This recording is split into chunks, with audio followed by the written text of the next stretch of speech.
Hey everybody, it's Congressman Jamie Raskin coming to you from the Rayburn House office building. Hello to all my friends in Maryland's beautiful 8th Congressional District and across Maryland and across the country who may be tuning in. It's my favorite time of the week, Local Hero, when we get to salute and praise and interact with the people who make our community so wonderful. And I have two local heroes for you today.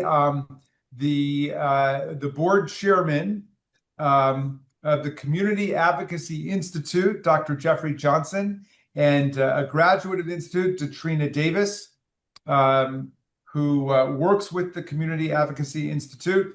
And they are both community action leaders and activists. And let me start, Dr. Johnson and Datrina, just by saluting both of you and congratulating you on being our local heroes.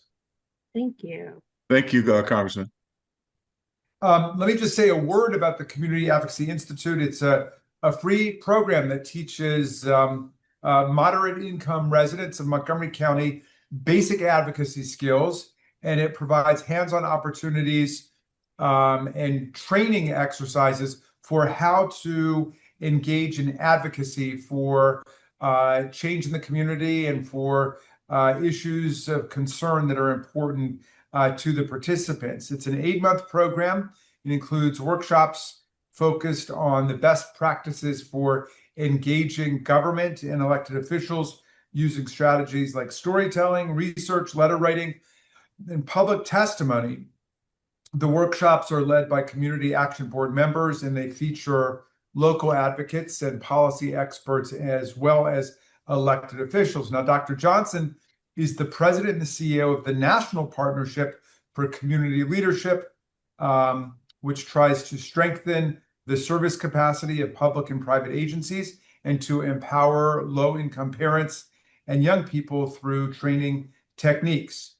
And as president of NPCL, Dr. Johnson's overseen the planning and implementation of two of the nation's most significant social welfare research projects involving low-income men and fathers. Since 1997, under his leadership, NCPL has convened an annual international fatherhood conference, which attracts policymakers, family practitioners, and parents worldwide. He's had extensive civic involvement and service on many volunteer boards, including chairing the United Way of the National Capital Area and the Montgomery County Community Action Board. He is a 40-year resident of Silver Spring. He and his wife have raised 4 children and 3 grandchildren here in the heart of Maryland's 8th District. Dr. Johnson, tell us, if you would, how you got into the whole field of community action. And I know that you've been involved in lots of projects over the decades that try to elevate the goal of maximum community participation, which was so much a goal of the Great Society programs. Well, thank you, Congressman, for that question. How I really got involved in community action activity is by watching my own dad. The first time I ever saw my dad in the newspaper, he was marching during the Civil Rights Movement. I was a young kid, but my father passed away when I was, 12 years old. But I never remembered. I mean, I always remembered where I saw him out in the public. And he was a pastor of a church, and he was actually in the march with his suit on. And I guess that stood out to me as well. And so I represent the People's Community Baptist Church in Montgomery County. I chair the men's ministry, and our ministry has been very active in the community.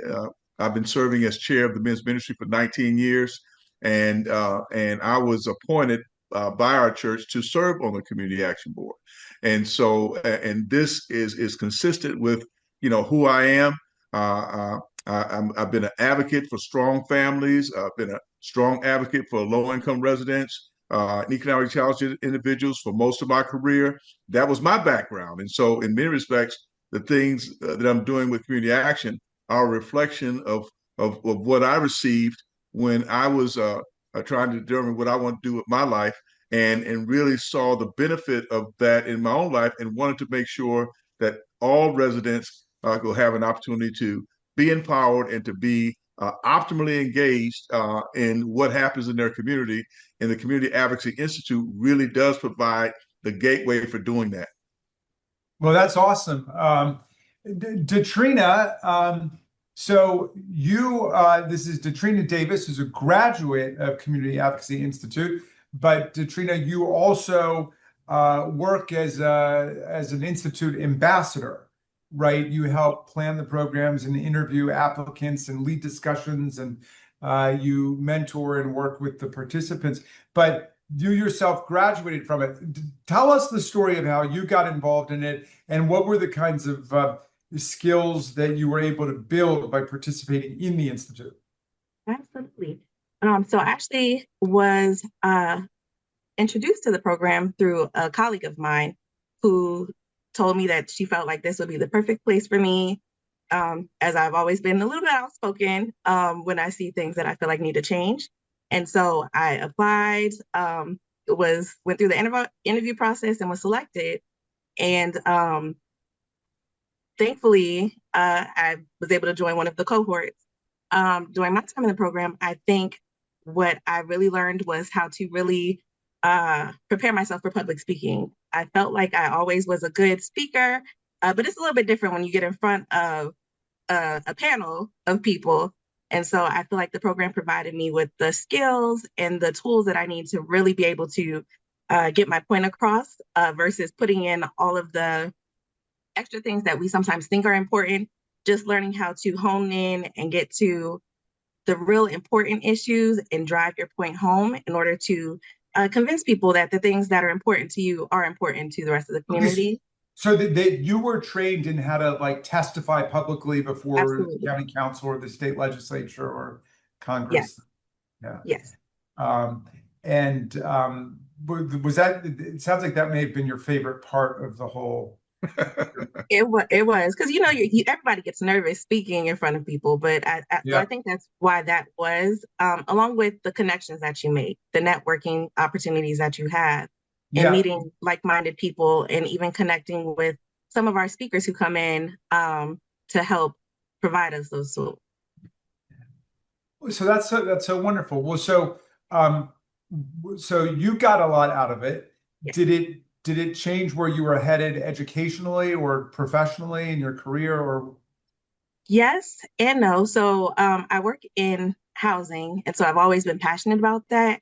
However, going through this process, I actually did my testimony in regards to MCPS. I graduated from MCPS schools, and now I have children in the system, and I'm seeing things that I thought were issues when I was in school still continuing to be issues. So it kind of changed my direction. To go tackle this issue first, I kind of prioritized what was important. I got you. You mean in terms of like your extracurricular political involvement? Correct. However, within I'm still in housing. It's still a passion, but it did help me in regards to advocating before our commission on behalf of our staff. So that kind of gave me the push and the encouragement that I needed to actually go before the commission, which is also scary in its own right.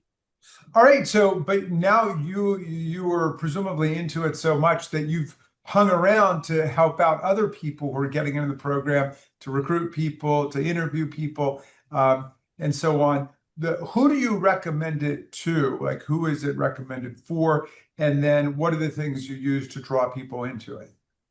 I would say our target audience are the people who are in the community, the people who are facing the issues with being able to find affordable housing, the people who are having issues with food insecurity, childcare, healthcare. So honestly, the program kind of sells itself once you let people know that this avenue is actually out there. I think that's the biggest thing, letting people know, hey, I know that you want to be able to speak up. I know you want to be able to find ways to combat these issues. Well, here's a program that will help give you the tools that you need and will point you in the right direction, and also provide support for you to be able to go out and do these things. Yeah. And so I would like to add, Congressman, to that, the program got established back in 2016. We've graduated 167 residents, and we had our biggest class this year of 27 residents. And a lot of them come back and serve as mentors, And like Katrina, we prepared them in so many different ways. And to follow that motto of John Lewis, let's get involved in some good trouble, to really tackle those things that stand in the way of low income residents, being in the situation that they're in, to really improve themselves and to be able to enjoy all the benefits of living in Montgomery County as they try to increase their wages, as they try to send their kids to some of the best schools in America, and to make sure that not only you should also know that the Community Institute is not only in English, it's also in Spanish. Every single aspect of the curriculum is bilingual, and we make every effort to make every resident feel that the Community Advocacy Institute is for you. I guess the other thing I would say is that to be eligible for the program, your income cannot be over $67,000 a year. And so those are some of the criteria that kind of undergird, who comes in. Let me just ask you finally, Dr. Johnson, I mean, we're living in a time where, people think politics is about, well, most recently, like the fight between Elon Musk and Donald Trump and the tweeting and all the nonsense back and forth. You're taking it back to kind of the basics of community organizing, like what are the actual needs of people in the community, whether we're talking about housing or education or transportation or, access to food and nutrition, whatever it might be. What do you think is the future of maximum community participation? Well, I think that we have to stay focused. One of my favorite quotes of all time is that this too shall pass, and to stay focused. Community action is not a program; it's a strategy, and so we have to adjust to the different periods of time. I've been in this area for 40 years. I came to this area when Ronald Reagan was president, and I want you to think about the different shifts in terms of where the country is going with the different presidents. And my admonition to all of our board members is to stay the course. Remember why we're here. We're here to make sure that every resident of Montgomery County has an opportunity to succeed and have the best opportunities for their kids to grow up and be contributors to our society. Marion Wright Edelman, and I think Muhammad Ali also said the same thing, and that is, service in the way that we're doing through the Community Advocacy Institute is like paying for your rent while you're here on earth. And so that's how we look at it. And that's how we empower the CAI residents, and they leave. And you can see in the example of Katrina that she's ready to go and she's ready to testify, and whether or not that's in front of the local council members, you here, Congressman Raskin, or the governor. It doesn't matter. She will do the things necessary because the Advocacy Institute has equipped her with the skills, and she has the support through the mentors, through other ambassadors that's going to be there to assist her on her way to make breakthroughs that's going to make a difference for generations to come. That's Dr. Jeffrey Johnson, our local hero, the board chairman of the Community Advocacy Institute, CAI, and this is Datrina Davis, a proud graduate and continuing participant and leader with the CAI. Thank you both for being our local heroes, and thank you for everything that the Community Advocacy Institute's doing.